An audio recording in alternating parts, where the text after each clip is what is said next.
Economista-chefe do Bradesco diz que em 2025 o Brasil tem grandes chances de entrar em recessão. Aí a matéria.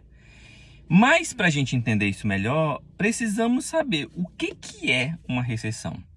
Segundo a economia, uma recessão é quando o PIB de um país, que é o Produto Interno Bruto, ele recua por pelo menos 2 trimestres consecutivos.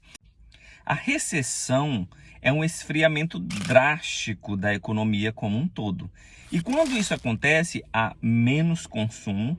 Tendo menos consumo também, as empresas elas são menos incentivadas a produzir. Sendo menos incentivada também, há uma grande demissão em massa. Então, é uma reação em cadeia. Várias coisas vão acontecendo justamente por causa desse esfriamento da economia. Então, basicamente, é isso que acontece. Quando a recessão fica mais profunda, então esses processos eles também vão se aprofundando, prejudicando a sociedade como um todo. Então, não vai ser interessante para ninguém. Então, para a gente entender, precisamos ver o retrato de como foi o Brasil no último ano. E a gente traz primeiro a questão do PIB, né? O PIB no ano passado, ele não recuou, porém ele também não cresceu significativamente. Como aparece aqui nos dados, o crescimento dele ele foi muito pequeno em relação aos trimestres anteriores. Ele tem um crescimento positivo, só que quase que insignificante.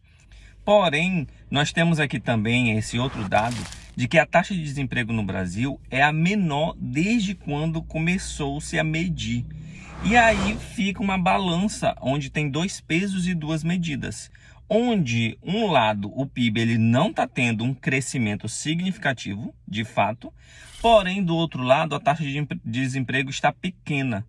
Tendo uma taxa de desemprego pequena, quer dizer que várias pessoas estão empregadas, o consumo ele continua grande. E outro fato que mostra que o consumo continua grande é porque quanto maior o consumo, maior tende a ser a inflação. E realmente a inflação, infelizmente, ela ainda está descontrolada. Porque se você for olhar até os próprios dados em relação à taxa de juros no futuro, mostra que a inflação ainda não conseguiu ter um controle significativo. É justamente por isso que o Banco Central ele continua aumentando essas taxas de juros. Porque a ideia de aumentar a Selic é justamente isso, tentar reduzir o consumo. Então, a partir desses dados, os economistas de alguns bancos, de alguns fundos de investimentos, veem esse processo de recessão. Por um lado, mostra que isso pode ser verdade, por outro, mostra que de fato isso não vai acontecer. E você, qual é a sua opinião?